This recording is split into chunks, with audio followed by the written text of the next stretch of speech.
Hey horror fans, welcome back to Room 237. This is John coming at you with another 80s slasher film. This is my fourth video of the day, and the last two I did were Dario Argento films. I know I've been going back and forth between Italian and slasher. So I was thinking, what slasher film do I want to review next? And this is one of my favorites, and I haven't seen it in a few years, so I wanted to rewatch it and then talk about it. That is 1980s sleazy classic Maniac. This is a great movie. Great movie, great performance, lead performance, and that poster is just one of my all-time favorites. That is a fantastic movie cover. It would be worth getting an old VHS just to have that authentic 80s look. Like, I love the look of that. So yeah, this came out in 1980, and I mean, this movie was notorious when it came out, because I mean, this is sleazy. This is mean-spirited. This is not a sort of a slasher film with like a moral, like some could argue Friday the 13th is like that. In fact, this isn't even really your conventional slasher, because it's not a group of characters we follow in a certain kind of setting with a killer who only pops up to do the killing.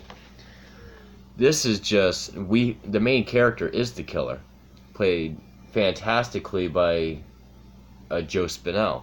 People might know him from the Rocky films.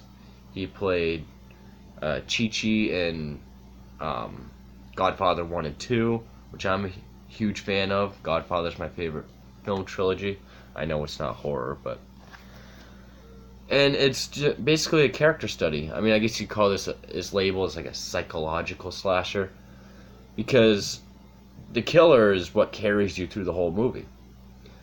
And I know in my Driller Killer review, I compared it to this, and that's the kind of slash film it is. It's like Driller Killer before it, or even much like Henry Portrait of a Serial Killer came after it. And as much as I love Maniac, I'd probably say Henry is a better movie. Way more disturbing. It might not be as gory as this. But you know, I mean, and this is the uncut version, released by Blue Underground. Blue Underground always has fantastic releases. It's a 49-minute, even though the main menu says 50, documentary on the main character, or lead actor Joe Spinell, who tragically passed away, I think, in the late 80s. He had a bad accident in his home. So what is Maniac? It's just this guy, Frank Zito, played by Joe Spinell, who he has a dark history. Over the course of the film, we learn there was a lot of abuse from his mother. She was a prostitute. The remake sort of goes more into detail with that. I own the remake. I haven't seen it in a while. I had to rewatch it. Eventually, once I get caught up on slasher films, maybe I can do like a remake marathon or series. But yeah, the remake expands on it more. But you know, she was a prostitute. He was made to sit in the closet while she serviced her clients. Possibly abused him physically, like put her cigarettes out on him. Maybe even made him service her clients. You know, would always leave him alone in the house. And you know, he's pretty much got like this sort of Norman Batesy kind of character, which is, you know, he talks to himself. You know, he has conversations with himself, sort of as his mother figure, or the dominant and submissive parts of his psyche. And his main target is young, beautiful women. And it's across the board. I mean, the first person, like, it opens up with him killing a couple on a beach. He actually, Garrett's, however you pronounce it. I've heard people say both. I say Garrett. Like, Garrett's a guy with this fiber wire, stabs her. Then we see him kill a prostitute. He kills a nurse. There's another couple he kills in a car, where the male in that couple is actually Tom Savini. Tom Savini does the makeup effects. This came out the same year as Friday the 13th. I think this came out after. But Tom Savini was well on his way to becoming the master of gore effects, even by 1980. And it's always fun to see Savini play characters, especially if you get to see him, get killed by his own effects. And that's the most graphic of all the effects is Tom Savini's, maybe except for the end. And this movie, when I say sleazy, I mean, yeah, it has the low budget quality, like the quality doesn't look that great. Even when it's all cleaned up, I actually like the gritty, grainy look of old horror films. And just mean-spirited kills, killing for the sake of killing. Like when he kills the nurse, he stabs her from behind with like this dagger and it comes through her. He's just like, is that how you like it, huh? You like it that way? So, just mean-spirited killing. And he always talks, and then his main thing is we see him a few times he takes an X-Acto knife and just cuts the scalp off, brings the scalp and their outfit home. He collects mannequins and he puts their clothes, and then he nails the scalp onto the head of the mannequin. He recreates them. And he always says to himself, like, I warned you not to go out tonight. These things always happen when you go out. And it gets deeper and deeper, like, almost like he's talking to his mother, like, why did you leave me? I don't ever want you to leave me again. Or when there's one girl he kills that's a model, talks to her like, oh, I want to keep you forever. And so he's a fucking maniac. It has it's sort of like if Norman Bates was unhinged. Even though I think Psycho is a much better movie. I fucking love Psycho. That's in my top 5 favorites ever. But, and that's pretty much what it is. He goes around killing these people. The women, he saves their scalp, recreates them via mannequins, and just spends time talking to them in his dingy, filthy apartment. And it's one of those movies you kind of want to take a shower after. You just feel gross for watching it. I mean, when he's in his apartment, he's always sweaty, and you can kind of hear flies buzzing, and just his apartment is disgusting and very unkempt. And so, yeah, it's just a mama's boy killer. And, we see him kill like 5 people before we actually see him act normal.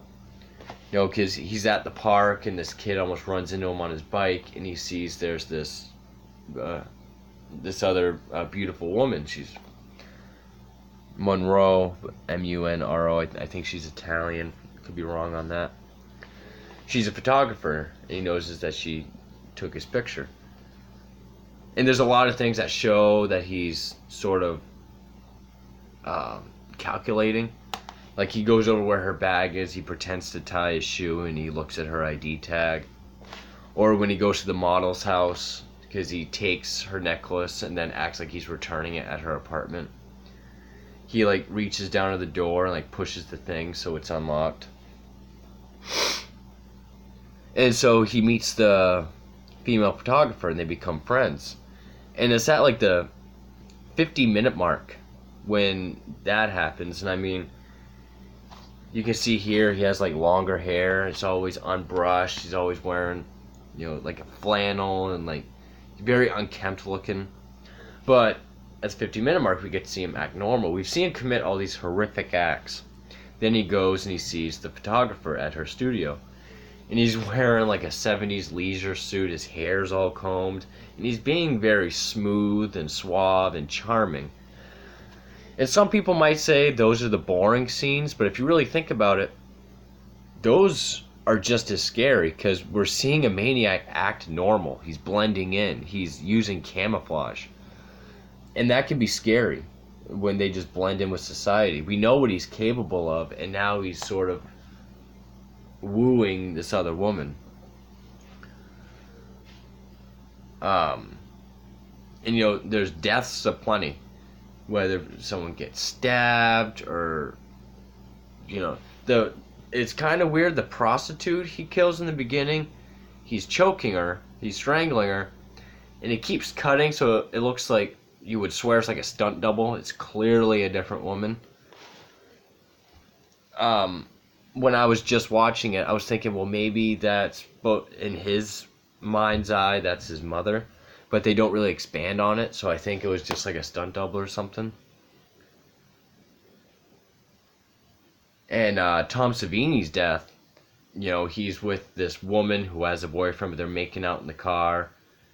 She thinks she hears something, and she wants to leave, turns the headlights on, and Joe Spinell jumps up on the hood of the car with a shotgun, and in slow motion, blows the fuck out of his head. I mean, people want to talk about Scanners having the best head explosion. This is close. I mean, it's dark, so you don't get to see a lot of the brain matter and such. Scanners, it's more goopy and gory. But the head explosion on Tom Savini on this is phenomenal. Great gore effects. The whole movie is great gore effects. You know, every time he kills somebody, he's back in his apartment. We see that there's like a news clipping of the previous murder. And it's all it takes place in New York. It's all a matter of days that he kills like 8 or 9 people. Like just like less than a week. And then it all comes to a head where, you know, he's taking the photographer out, and he says, "Can we go stop, see my mother, put a wreath on her grave?" So he starts mourning her, and he starts slipping up, like he mentions a victim's name, which was the model, the friend of the photographer. And then she's like, the photographer gets freaked out, and then he attacks her, but she escapes. And then the whole climax of the film, which, spoiler alert, but I mean, it's not really a spoiler. In movies like this, you know the slasher's always going to get it. He hallucinates that his mother's coming out of her grave to attack him. Then he goes home and he hallucinates all his mannequins coming to life. And they attack him. I mean, they stab him, they chop his hand off. And that's a great effect. Like, it stays on the stump for quite a while and looks awesome. And then, like, a few of them grab hold of his head, and they, like, you hear the bones cracking, and even the, like, a dummy head, the plaster head, normally it doesn't look that great because it's like a quick scene, but this one, like, you see them, like, jerking and twisting his head. It actually looks pretty believable, especially for 1980. They rip his head off, and you see all the viscera and everything underneath. Superb gore effects. One of Tom Savini's best. I would put this, because I just reviewed Prowler not too long ago, and he thinks that's his best. I would say Maniac is better than the Prowler, especially effects-wise, and especially movie-wise. Performance, I mean, Joe Spinell, this could go down as his greatest performance. I mean, I don't know what other movies he's done where he's the star, or, you know, the lead, but I mean, he is raw as hell in this. He just goes for it, much like Abe Ferreira in Driller Killer, or Michael Rooker in Henry. You know, just really goes for it. There's scenes where he's talking to himself, and he breaks down and cries, and he snaps out of it. When he's strangling the hooker in the beginning, there's a shot of her view looking up at him. And then when he's killing the model and he's scalping her, the blood runs down the screen like it's her vision. And both those scenes, like, his eyes are big, and he's like, and he looks fucking crazy. Like, Joe Spinell is very believable as Frank Zito. Like, very underrated performance in a very underrated movie. I mean, slasher fans love this, Old school horror fans love this. I love this. But it's nothing that really comes up in conversation a lot. You don't hear a lot of people talking about it, which I think is a shame. Maniac deserves to be up there with other big ones like The Burning, My Blade Valentine, or even bigger ones like Friday the 13th. Definitely deserves that. I love this movie. It lives up to the poster. A lot of movies have posters like this. It's boring as hell till you get to like the ending, and then you might get a little bit of blood. This movie is sleaze and murder for 88 minutes. I mean, you get plenty of kills. And then all the sort of filler scenes. Like, it's kind of weird that you get like 5 or 6 murders in the first 50 minutes, and then you get the talky stuff after. So it's very unconventional, but it's very different. Joe Spinell also was the co-executive producer and the co-writer. So, I mean, this was like a pet project for Joe Spinell. And he pulled it off flawlessly. He did a fantastic job. And also, just to mention another gore effect, when he's killing the hooker in the beginning, after you see him cut it, you see him like pull it off. You see like the bloody skull underneath. Just beautiful gore effects. Tom Savini is the man at gore effects. Definitely going to be talking about more of his movies. I would probably say next to Day of the Dead and Friday the 13th, this is his best work. I put it in the top 3. So you have Maniac, great slasher film, very different. It's more of the psychological character study, but it's still a solid slasher flick. Definitely check it out if you haven't. I love this movie to death. One of my favorite slashers, favorite horror movies. And again, that cover and that font for the title, that to me is just old school, as old school horror as it gets. Superb. Well, it's not a superb movie. It has its flaws, but I can't think of them on top of my head, even though I just finished watching it. Maniac, I was about to say fun. It's not fun. It's pretty bleak and sleazy and mean-spirited, but you know what I mean. Just, as far as slash films go, this movie is totally solid. Definitely check it out if you haven't. If you have seen it, feel free to let me know what you think down below. But that's all I got for Maniac. For Room 237, thank you.